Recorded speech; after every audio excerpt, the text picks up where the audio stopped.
Hello बच्चों, चलिए प्रश्न को देखते हैं। प्रश्न है, फैराडे के विद्युत विच्छेदन के दूसरे नियम को लिखें एवं वर्णन करें। तो देखिए बच्चों, यहाँ पर बात करें प्रश्न की मुख्य अवधारणा की। मुख्य अवधारणा, तो देखिए बच्चों, यहाँ पर फैराडे के नियम को हम कुछ इस प्रकार से लिख सकते हैं। देखिए यहाँ पर जो पदार्थ की एकत्रित मात्रा होती है, पदार्थ की एकत्रित मात्रा, यहाँ पर हम लिख सकते हैं इलेक्ट्रोड पर पदार्थ की एकत्रित मात्रा, इलेक्ट्रोड पर इलेक्ट्रोड पर पदार्थ की एकत्रित मात्रा एकत्रित मात्रा समानुपाती होती है यहाँ पर उसके तुल्यांकी भार के। तुल्यांकी भार, तो देखिए बच्चों, यहाँ पर समझे क्या होता है कि जब यहाँ पर दो इलेक्ट्रोड में, यहाँ पर हम श्रेणी क्रम की बात करें कि विद्युत अपघट्यों में यहाँ पर जब धारा प्रवाहित की जाती है, समान मात्रा में धारा प्रवाहित की जाती है, तो क्या होता है कि जो इलेक्ट्रोड होते हैं उन पर एकत्रित भिन्न भिन्न पदार्थों की जो मात्राएं होती है वो यहाँ पर तुल्यांकी भार के समानुपाती होती है। वे यहाँ पर तुल्यांकी भार के समानुपाती होती है। देखिए बच्चों, इसे हम यहाँ पर इस प्रकार समझे, ये हमारे पास में एक चित्र है। तो देखिए यहाँ पर हमने यहाँ पर तीन विद्युत अपघट्य लें।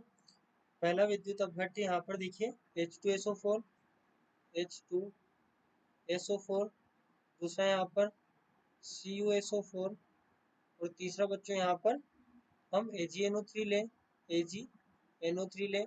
ये यहाँ पर बच्चों हमारे पास में की होगी। तो देखिए बच्चों, यहाँ पर क्या होता है, समझे कि जब हम यहाँ पर बात करें, देखिए दो विद्युत अपघट्यों की H2SO4 और AgNO3 की, तो क्या होगा कि जब इन पदार्थ, जो ये विद्युत अपघट्य है, इनमें जब यहाँ पर समान मात्रा में विद्युत प्रवाहित की जाएगी, इनमें जब समान मात्रा में यहाँ पर विद्युत प्रवाहित की जाएगी, तो बच्चों इन पर जो यहाँ पर पदार्थ एकत्रित होंगे इनके इलेक्ट्रोडों पर, यहाँ पर देखिए कुछ पदार्थ इस प्रकार एकत्रित होंगे, यहाँ पर भी कुछ पदार्थ इस प्रकार एकत्रित होंगे, उसी प्रकार से यहाँ पर, तो यहाँ पर कुछ पदार्थ एकत्रित होंगे। तो इन पदार्थों की जो मात्रा है, इन भिन्न पदार्थों की यहाँ पर जो मात्रा है वो उनके तुल्यांकी भार के समानुपाती होती है, इनके तुल्यांकी भार के समानुपाती होती है।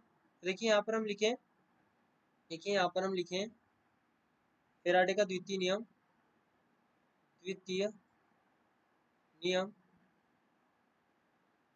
नियम। तो देखिए बच्चों, इसे हम इस प्रकार से लिख सकते हैं यहाँ पर, यदि यदि विद्युत की विद्युत की अब देखिए बच्चों, यहाँ पर विद्युत की समान मात्रा हमने यहाँ पर प्रवाहित की है AgNO3 और H2SO4 में। यदि विद्युत की समान मात्रा समान मात्रा को भिन्न भिन्न भिन्न भिन्न विद्युत अपघट्यों पर भिन्न भिन्न विद्युत अपघट्यों पर विद्युत अपघट्यों पर अपघट्यों पर प्रवाहित किया जाता है, प्रवाहित प्रवाहित विद्युत अपघट्यों में प्रवाहित किया जाता है, तो इलेक्ट्रोडों पर इलेक्ट्रोडों पर एकत्रित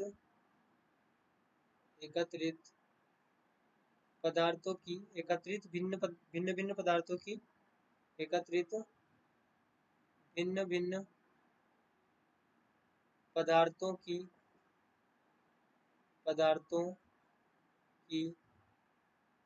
मात्राएं उनके तुल्यांकी भार के उनके तुल्यांकी भार के समानुपाती होती है, समानुपाती होती है। के तुल्यांकी भार के समानुपाती होती है।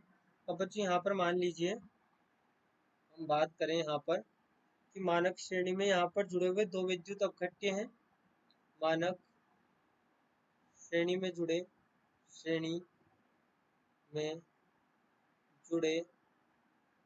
दो विद्युत अपघट्यों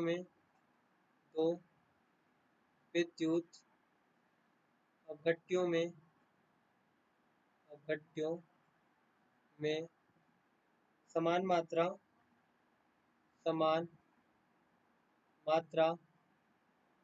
प्रवाहित करने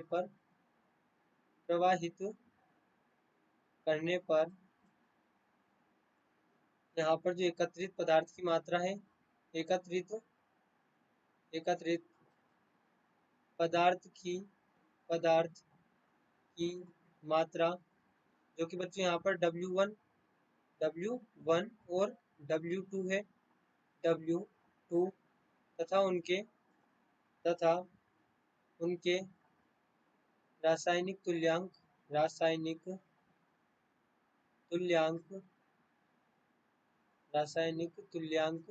जो कि यहाँ पर E1 व E2 है।